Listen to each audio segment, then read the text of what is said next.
એએસપીમાં આપ સૌનું સ્વાગત છે। મિત્રો, આજના વિડીયોમાં આપણે જનરલ સાયન્સના ટોપ 50 પ્રશ્નો જોઈશું। એવા પ્રશ્નો સિલેક્ટ કર્યા છે કે જે વારંવાર પરીક્ષાઓમાં પૂછાતા આવ્યા છે। છેલ્લે તમારી ટેસ્ટ પણ લેવામાં આવે છે, તો વિડીયો વ્યવસ્થિત જુઓ, કેમ કે આ વિડીયોની અંદરથી ત્યાં પ્રશ્નો પૂછાય છે। પૂરો વિડીયો જુઓ, કેમ કે આની પીડીએફ પણ તમને પ્રોવાઈડ કરાવવામાં આવશે, જેથી તમે તેને વારંવાર રીડ કરી શકો। જોઈએ ખૂબ જ અગત્યનો આ વિડીયો। પ્રકાશની ગતિ સૌથી વધુ કયા માધ્યમમાં હોય છે? તો જવાબ આવશે શૂન્યાવકાશમાં પ્રકાશની ગતિ સૌથી વધુ હોય છે। વિદ્યુત પ્રવાહનો એસઆઈ એકમ શું છે? એમ્પિયર છે। ઘણી વખત પૂછાયેલું છે વિદ્યુત પ્રવાહનો એસઆઈ એકમ। ધ્વનિની ગતિ સૌથી વધુ કયા માધ્યમમાં હોય છે? ઘન પદાર્થોમાં હોય છે। જો અહીં પ્રકાશની ગતિ પૂછે તો શૂન્યાવકાશમાં વધુ હોય છે, જ્યારે ધ્વનિની ગતિ પૂછવામાં આવે તો ઘન એટલે કે સોલિડ પદાર્થોમાં વધારે હોય છે। ઓહમનો નિયમ શું દર્શાવે છે? V બરાબર IR એટલે કે વોલ્ટેજ બરાબર પ્રવાહ ગુણ્યા અવરોધ। આ ઓહમનો નિયમ દર્શાવે છે। કાર્યનો એસઆઈ એકમ શું છે? કાર્યનો એસઆઈ એકમ જૂલ છે। કયા રંગના પ્રકાશની તરંગ લંબાઈ સૌથી વધુ હોય છે? તો લાલ રંગના પ્રકાશની તરંગ લંબાઈ સૌથી વધુ હોય છે। લેન્સની શક્તિ પાવર ઓફ લેન્સનો એકમ શું છે? ડાયોપ્ટર છે। ફોર્મ્યુલા E બરાબર mc² કયા વૈજ્ઞાનિકે આપી હતી? તો આ ફોર્મ્યુલા છે તે આલ્બર્ટ આઇન્સ્ટાઈન દ્વારા આપવામાં આવેલી છે, વારંવાર પૂછાય છે। સૂર્યપ્રકાશના કયા ઘટકને કારણે પાણી ગરમ થાય છે? ઇન્ફ્રારેડ કિરણોના કારણે પાણી છે તે ગરમ થાય છે। પૃથ્વી પરથી આકાશ વાદળી કેમ દેખાય છે? પ્રકાશના પ્રકીર્ણનને કારણે। કયું તત્વ સૌથી હલકું છે? હાઇડ્રોજન એ સૌથી હલકું છે। પાણીનું રાસાયણિક સૂત્ર શું છે? H2O પાણીનું રાસાયણિક સૂત્ર છે, 2 હાઇડ્રોજન 1 ઓક્સિજન। લોખંડને કાટ લાગવો એ કઈ પ્રક્રિયા છે? ઓક્સિડેશન પ્રક્રિયા કહેવાય, જે લોખંડમાં કાટ લાગે છે તે। પીએચ માપદંડ પર 7નો આંકડો શું દર્શાવે છે? તો તે તટસ્થ એટલે કે ન્યુટ્રલ દ્રાવણ છે દર્શાવે છે। અહીં 7થી ઉપર જેટલા પણ હોય તે શું છે? તો બેઝ છે, ને 7થી નીચે જે પણ જાય છે તે શું હોય? એસિડિક હોય છે। 7 એ તટસ્થ છે, ઉપરના બધા બેઝ, નીચેના બધા એસિડિક। કઈ ધાતુ ઓરડાના તાપમાને પ્રવાહી અવસ્થામાં હોય છે? તો એ છે પારો। રૂમ ટેમ્પરેચરમાં પણ તે પ્રવાહી સ્વરૂપે રહે છે। હસવાનો ગેસ એટલે કે લાફિંગ ગેસ તરીકે કયો વાયુ ઓળખાય છે? તો એ છે નાઇટ્રસ ઓક્સાઇડ, જેનું સૂત્ર છે N2O। લાફિંગ ગેસ તેને કહે છે, વારંવાર પૂછાય છે, ખાસ યાદ રાખી લેજો। લાફિંગ ગેસ એટલે નાઇટ્રસ ઓક્સાઇડ।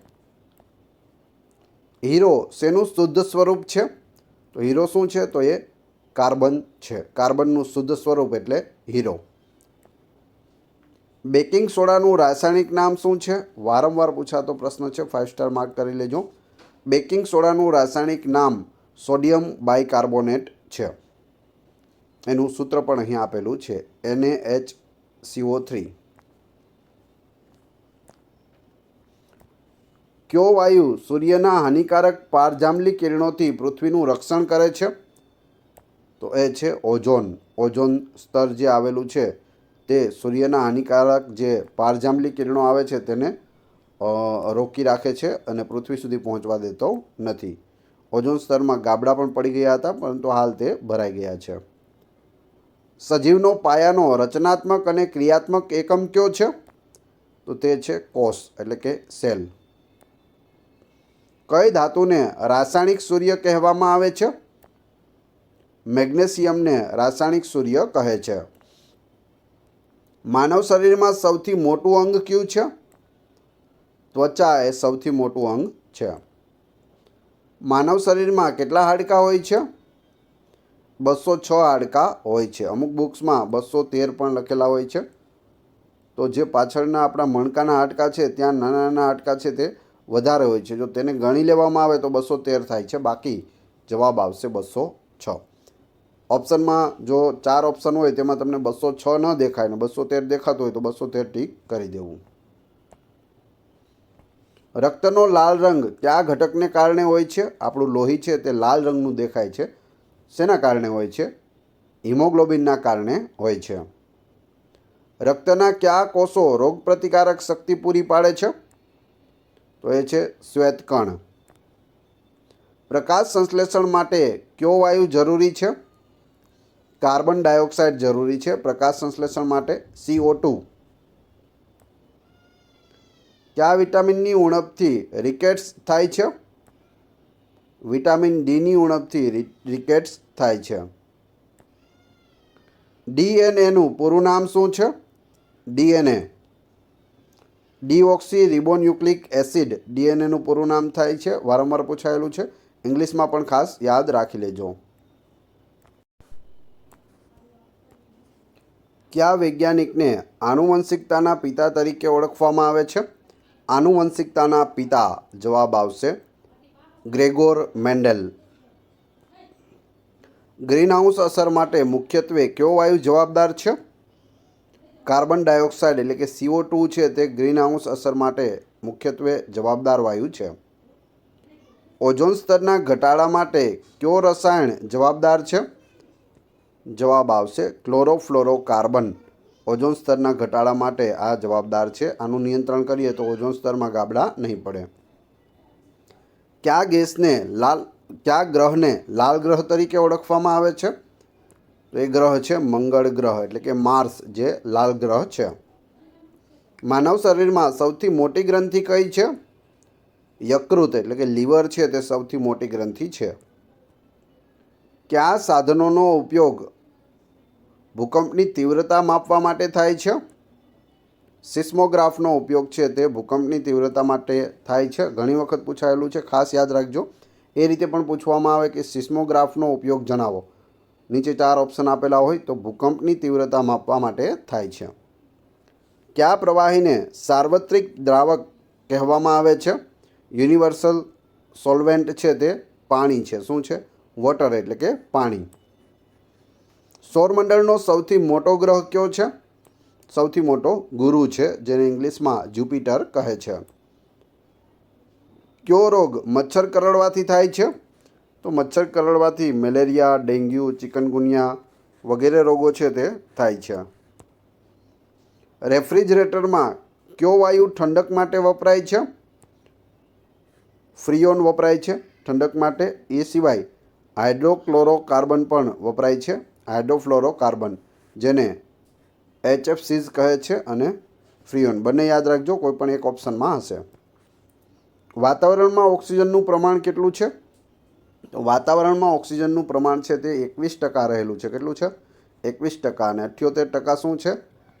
તો નાઇટ્રોજન રહેલું છે. પ્લાસ્ટિક એ કયા પ્રકારનો પદાર્થ છે? પોલિમર છે. પ્લાસ્ટિક શું છે? તો એક પ્રકારનું પોલિમર છે. ગુરુત્વાકર્ષણનો નિયમ કોણે આપ્યો? સર આઇઝેક ન્યૂટન દ્વારા ગુરુત્વાકર્ષણનો નિયમ છે તે આપવામાં આવ્યો.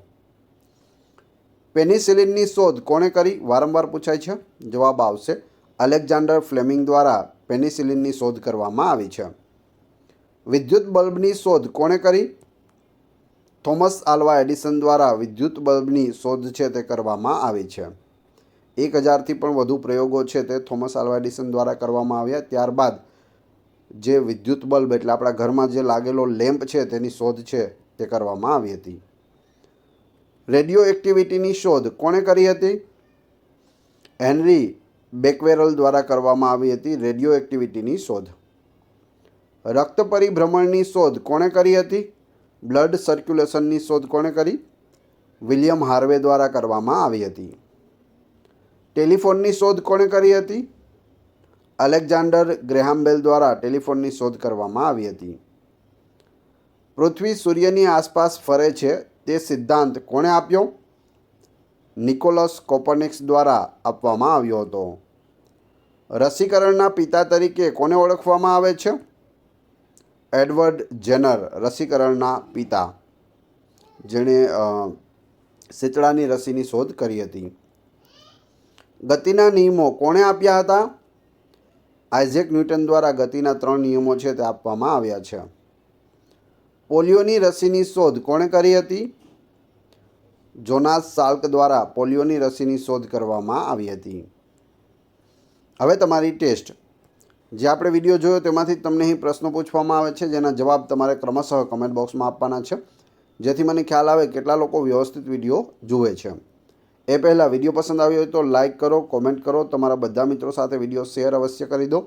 ચેનલ ઉપર નવા હોય તો ચેનલને સબસ્ક્રાઈબ કરી બેલ આઇકોન પ્રેસ કરો, જેથી રોજે રોજ આપને નવા વિડીયો અને નવી માહિતી મળતી રહે.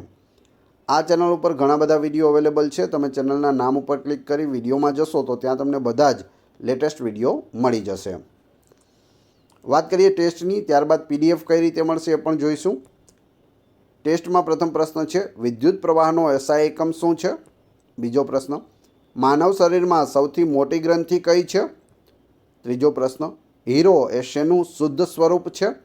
અને ચોથો પ્રશ્ન, ધ્વનિની ગતિ સૌથી વધુ કયા માધ્યમમાં હોય છે? 4 ક્રમશઃ કમેન્ટ બોક્સમાં જવાબ આપી દીજો. હવે વાત કરીએ PDFની, તો આ વિડીયોની ફ્રી PDF તમને ટેલિગ્રામ અને વોટ્સઅપમાં મળશે. એની લિંક ડિસ્ક્રિપ્શનમાં આપેલી છે, ત્યાં જોડાઈ જશો તો ત્યાં તમને daily update plus daily PDF છે તે પ્રોવાઈડ કરાવવામાં આવે છે. આશા રાખું છું આપને વિડીયો ખૂબ જ ઉપયોગી થયો હશે. Thanks for watching my video.